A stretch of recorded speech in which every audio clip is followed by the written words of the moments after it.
గుంటూరు జిల్లా తాడేపల్లిలో తీవ్ర కలకలం రేగింది. సలాం సెంటర్ వద్ద ఒక యువకుడు కత్తితో వీరంగం సృష్టించడం స్థానికంగా భయాందోళనకు నింపింది.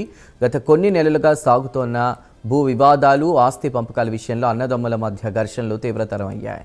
వేముల వెంకటేష్ అనే యువకుడు తన అన్నదమ్ములతో ఉన్నటువంటి ఆస్తి వివాదం కారణంగానే ఈ చర్యకు పాల్పడినట్లు ప్రాథమికంగా తెలుస్తోంది. గత కొంతకాలంగా వేముల వెంకటేష్ కుటుంబంలో ఆస్తి పంపకాల విషయంలో తగాదాలు నడుస్తున్నాయి. ముఖ్యంగా భూమికి సంబంధించిన వారసత్వ వివాదాలు చాలా కాలంగా పెండింగ్లో ఉన్నాయని తెలుస్తోంది.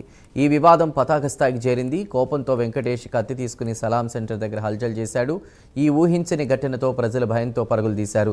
సమీపంలోని వ్యాపార సంస్థలు కొంతసేపు మూసివేయబడ్డాయి. స్థానికుల సమాచారంతో తాడేపల్లి పోలీసులు వెంటనే సంఘటనా స్థలికి చేరుకున్నారు. వెంకటేష్ను అదుపులోకి తీసుకునే ప్రయత్నం చేస్తున్నారు. అతన్ని శాంతింపజేసి పరిస్థితిని అదుపులోకి తీసుకురావడానికి పోలీసులు ప్రయత్నిస్తున్న పరిస్థితి.